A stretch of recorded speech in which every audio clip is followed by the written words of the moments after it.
স্বাভাবিক হতে শুরু করেছে দেশের পরিস্থিতি। কারফিউ শিথিলের সময় দূরপাল্লার বাস চলাচল বেড়েছে। সরকারি বেসরকারি সব প্রতিষ্ঠান খোলা থাকায় সড়কে দেখা দেয় যানজট। দুর্ভোগ নিয়েই গন্তব্যে পৌঁছাতে হয় যাত্রীদের। ডেস্ক রিপোর্টে বিস্তারিত।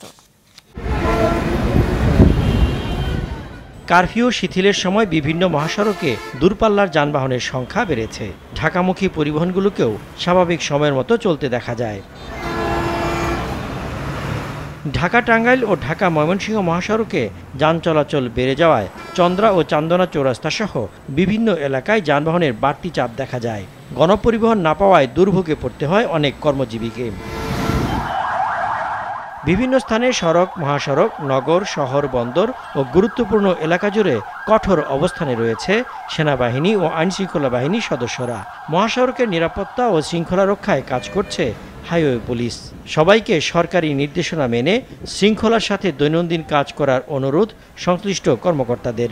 আমাদের এখানে তেমন কোনো ধরনের কোনো সহিংস ঘটনা ঘটে নাই। তাছাড়া আমরা আমাদের আইনশৃঙ্খলা বাহিনী, র্যাব, বর্তমানে যেহেতু কারফিউ জারি রয়েছে সেজন্য আর্মিও মোতায়েন আছে। আর্মি, র্যাব, পুলিশও আমরা সকলেই মাঠে আছি। খুলনা, রাজশাহী, চুয়াডাঙ্গা, নওগাঁ সহ দেশের বিভিন্ন জেলায় কারফিউ শিথিল করা হয় সকাল ৬টা থেকে রাত ৮টা পর্যন্ত। স্বরাষ্ট্র মন্ত্রণালয়ের নির্দেশনা অনুযায়ী ঢাকা, গাজীপুর, নারায়ণগঞ্জ ও নরসিংদীতে সকাল 10টা থেকে বিকেল 5টা পর্যন্ত কারফিউ শিথিল থাকে। নির্বাহী ম্যাজিস্ট্রেটগণ সহ সেনাবাহিনী, পুলিশ, র্যাব, বিজিবি টহলে রয়েছে। এখন পর্যন্ত সুনামগঞ্জ জেলায় কোনো ধরনের সহিংসতামূলক ঘটনা ঘটেনি বা কোনোরূপ ক্ষয়ক্ষতি হয়নি। এর প্রেক্ষিতে আজকে সকাল 9টা থেকে সন্ধ্যা 6টা পর্যন্ত সান্ধ্য আইন শিথিল করা হয়েছে এবং জেলার সার্বিক আইনশৃঙ্খলা পরিস্থিতি স্বাভাবিক রয়েছে। এদিকে স্বাভাবিক হয়নি রেল চলাচল। শনিবার নাগাদ ট্রেন চলাচল স্বাভাবিক হতে পারে বলে জানিয়েছেন কর্মকর্তারা। প্রায় এক সপ্তাহ বন্ধ থাকার পর ভোলা, ঢাকা, লক্ষ্মীপুর, বরিশাল সহ বিভিন্ন রুটে লঞ্চ চলাচল স্বাভাবিক হয়েছে। বৃহস্পতিবারে যাওয়ার কথা ছিল, এই লঞ্চ গাড়ি সব বন্ধ থাকার কারণে আমি যেতে পারি না। এখন আমি বৃহস্পতিবারে যাইতেছি, অনেক জেলাতে খবর নিয়ে বুঝছেন। এখন কোথায় কি হইতেছে কোথায় না, তো আইসি মোটামুটি কোনো 11-12-10 টাকা দিয়ে।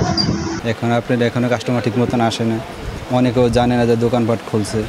এরকম একদম স্বাভাবিক, আগের মতন যে ছিল এরকম এখন আর হয় না। কারফিউর ভিতরে তো আমরা গাড়ি চালাইতেও পারি নাই, বাইকেরও যাত্রী ছিল না।